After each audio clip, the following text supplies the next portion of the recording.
Rev up your engines!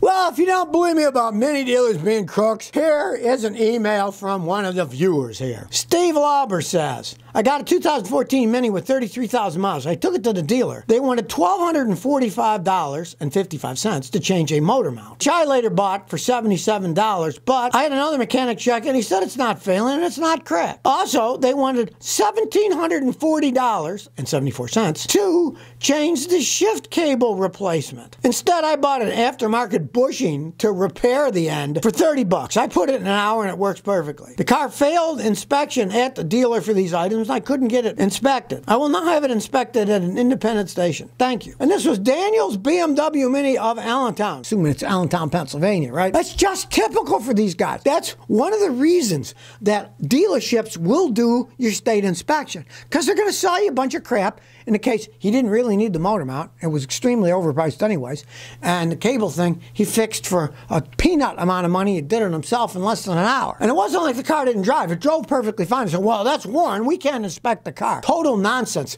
They just get these licenses to inspect cars so they can rip you off. That's one of the reasons a lot of states no longer do inspections, because they're basically a license to steal from the public. They make up stuff you can't pass. But if you pay us $1,245, we'll inspect your car. Or in the case of this guy, he added it together. If you add it together, they wanted almost $3,000 to fix it so he could get his car inspected. And it only cost him 30 bucks for a part. He got it inspected at another place, and the guy there said, no, your motor mount's fine. They just try to sell you crap. That's why you don't want to go to dealers, especially a place like Mini. BMWs, Minis, they're snobs. They want to sell you all kinds of stuff. I mean, back in the day when I was in Houston, I knew guys who did inspect cars. And I said, why do you want to inspect cars? It's such a hassle. And you make such a small amount of money. They said, yeah, for the inspection, we make a small amount of money, but we sell them the kitchen sink in order to get their cars inspected. So, you know, I'm all against this inspection stuff. I've made videos on it. A lot of people agree, and a lot of states are getting rid of it now because they found out the consumers are being ripped off by dishonest mechanics. So this dealer, boy, what a bunch of crooks they are. But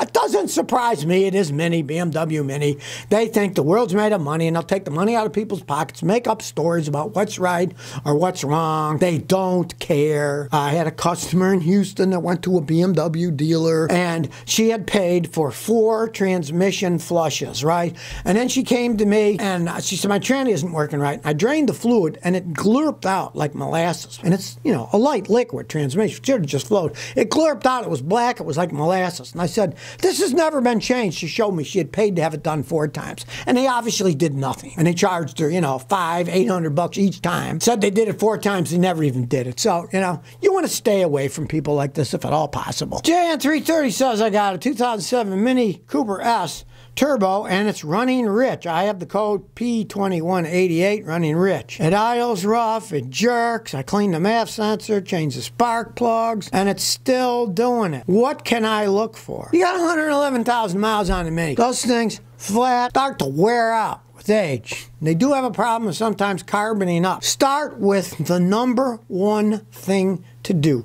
My friend Bernie in Albuquerque has an ATS cleaner, Albuquerque, New Mexico. You can find it. There's 2 cleaners. I would use them both. I would put the oil one in the engine oil, then you rev it up to like 1800 RPM for 20 minutes with a fan in front of the car, and then you change the engine oil and filter. That will get the carbon out of the engine. Then the fuel treatment, you just pour in a gas tank and you drive it around. Give it 250 miles of driving. That could clean it and fix it. And often it will. The carbon in the engine can make it have problems, but more often the carbon in the fuel injection system can make the fuel injectors, instead of spraying a perfect cone shape, it spatters, and then it will run rich, because instead of having it burn cleanly, it burns weird because it's got droplets, and the droplets clog up and they don't burn correctly. Try that. That will often fix it. Now, sometimes you got to go far enough. It's a turbo, right? Those things wear out fast. If that doesn't fix it, do a wet and dry compression test of the engine. And if you find that the engine's just flat worn out, that you got lower compression when it's tested dry, and then when you put a teaspoon of oil on each cylinder, do it, the pressure goes way up. That means the piston ring's worn out, and the engine's going to have to be rebuilt, and there's nothing out of it. And that's Minis. That's kind of the lifespan of those turbo engines if you drive them hard. But a lot of times the cleaner works. Try the cleaner first. GM is moving to its own microchips by 2025. And I thought, oh, they're going to build their own? No. It's just another technicality. Turns out that their suppliers can get the chips from anywhere and not even tell GM where they're coming from, but now they say they're going to pick certain manufacturers that they're going to use. Now, they're not going to be making them themselves. It's not an in-house thing. That, of course, would probably be a disaster, seeing how GM screws up just about everything that's electronic. Good luck on GM building all electric cars there, you know. The ones they built so far have been kind of miserable failures. Instead, GM is moving towards what they say is 3 families of microchips that GM will have some control over. They're not making them themselves. So the GM parts companies that in the past were able to get chips wherever they want without even telling GM, now they claim by 2025 they're going to make them buy them from 3 different places, right? They're still buying them from other places. Top-heavy corporation where they're dead from the neck up, that it would take forever for them to build their own. So now they're just going to deal with 3 other companies, supposedly, and get the chips from them. And of course, if there's a problem with those companies, there'll be problems with GM. They move like dinosaurs. Dinosaurs are relatively slow. Especially the big giant ones, right? They're still moving kind of slow, acting like, oh, big press release, they're going to do their own chips. No, they aren't. They're just buying it from somebody else that they think they'll have some kind of control over. They're still getting a lot of their parts from outside suppliers. Henry Ford, he pretty much did the top-down building cars. He did everything, right? He had vertical and horizontal integration. Now, they just buy them from some other place as cheap as they can. It'll still be a screwed up mess by 2025. Mark my words. Let's see what happens 2025. If you watch this video then, you probably say, gee, you know, Scotty was right on the money on that one. Well, in Illinois, Carvana got their license taken away to sell used cars. You remember, they got it back, but then almost immediately they lost it because they lied and they didn't do what they were supposed to do. In mid-May, they lost their license because they weren't doing titles correctly, they weren't transferring them right, and they were abusing the laws of temporary out-of-state registrations. They got their license back right before June, but now they've lost it again. The company says, yeah, okay, yeah, we'll agree with that, but here's what the Illinois state prosecutor said. The state has suspended sales because Carvana was not transferring titles within 20 days of sale, nor was it issuing Illinois temporary registrations to Illinois buyers. Carvana would issue temporary registrations up to 4 to 5 times from different states for the same vehicle. You know, they got caught doing it, and then they just kept doing it anyway. They don't care. They just keep going along. And, of course, people there probably know no one's gone to jail for it. What they need to do is they need to prosecute these people for breaking the law. Put a few people in jail, and guess what? Then they probably won't do it. Their bosses probably say, hey, you know, go ahead, keep doing it. They're not going to arrest you. Don't worry about it. Well, if a few people got arrested and thrown in jail, guess what? They probably stopped doing it. But as for now, they can't sell cars in Illinois again because they were cheating with their registration, just going along. There's so much pressure under the people working these places to sell cars. They get cars in, they're going to get them out as fast as they can. And, of course, Carvana, if you know, has lost something like 94% of their stock value since last August. It's just pummeling out of style. So, you know, the rats are probably scrambling all over the deck as the ship is sinking. So now in Illinois, they can't sell cars again because they're not doing what they were supposed to do in the first place.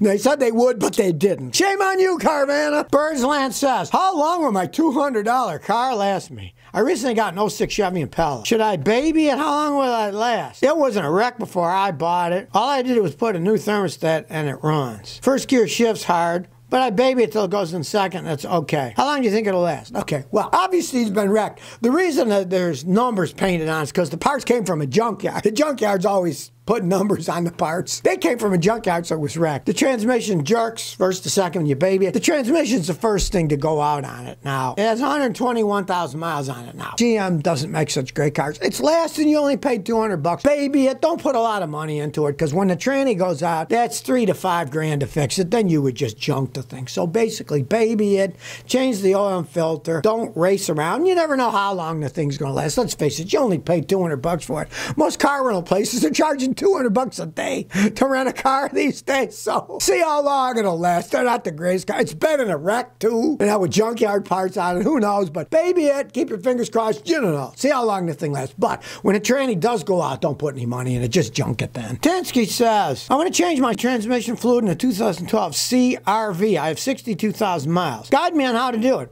All right, well, just watch my videos. You only get a certain amount out. And what you do is you find where the drain is, you take it out. And then usually on those, not that much will come out, 2.5 quarts, something like that. What you do is you drain it out till it stops dripping. Have it in a nice pan, pour it back in bottles and see exactly how much is in there.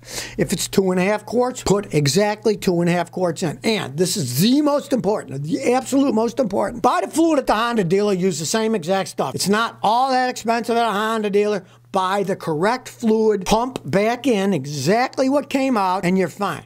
Now, of course, you look at the transmission. It's bone dry on the outside, it's not leaking, that's fine. Whatever comes out, pump it back in. But if you find that the transmission itself is all covered in fluid and it's leaking fluid, then basically you're gonna have to pay a mechanic like me, because to fill it correctly, you gotta have a computer and you gotta do a whole bunch of things to fill it if it's low. But if the transmission is bone dry, it means it's still full now. Just empty out, whatever comes out, pump new fluid back in. That's all you gotta do.